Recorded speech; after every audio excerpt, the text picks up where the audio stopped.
Hey, Jessica. I'm trying to find some new ways to teach spelling to my third graders. Any thoughts about how I can find some?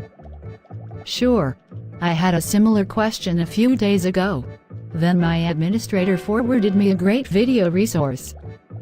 I can send it to you. That would be great. Thanks. Let's see if Jessica knows what she's talking about. Hi there, I'm Dr. G. Thank you for viewing this video about locating instructional practices. This is the second video in the Teacher as an Expert series. Knowing how to locate instructional practices is largely about resources and specificity. We will help you with both. Let's get right to it. So we're talking about locating research and evidence-based instructional practices. What's our purpose? We want to look at an overview, examine some resources, talk about specificity, and highlight some keys to remember. Locating instructional practices, whether they're research-based or evidence-based, it's about knowing what you're looking for and where to look for it. We also want to be mindful, like we teach the students, about the sources of your information. We want to make sure the sources that we pull our research from are creditable and reliable. Speaking of resources, a couple of web-based resources are Google Scholar, EBSCOhost, ERIC Database, and ResearchGate. This is not an exhaustive list.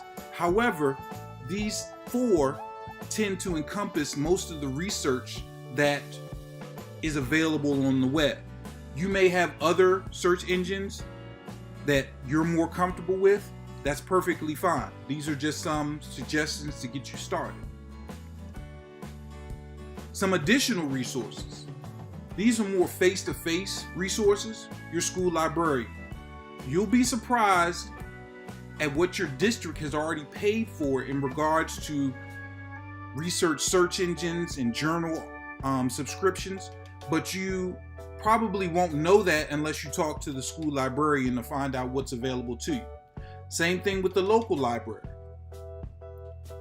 The county that you live in has already paid for many of these subscriptions. So find out from your local librarian what's available to you with your free library card.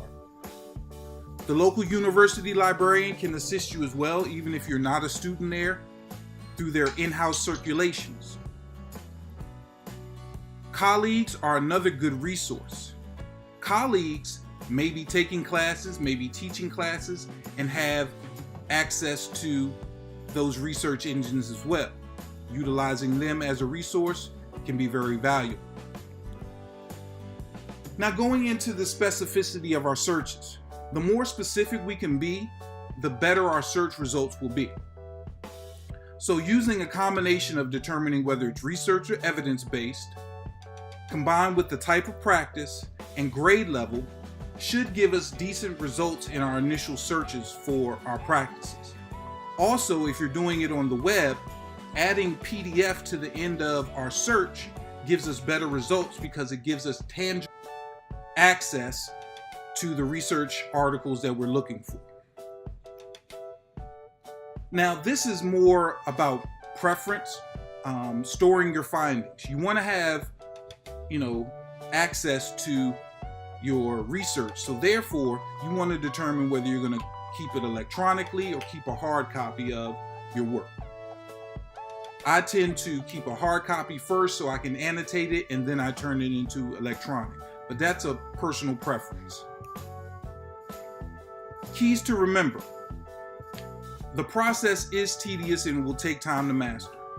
You are not going to find exactly what you're looking for the first time you do it, and you're not going to get, 150 points of supportive research for whatever practices you're looking for the first time you do it.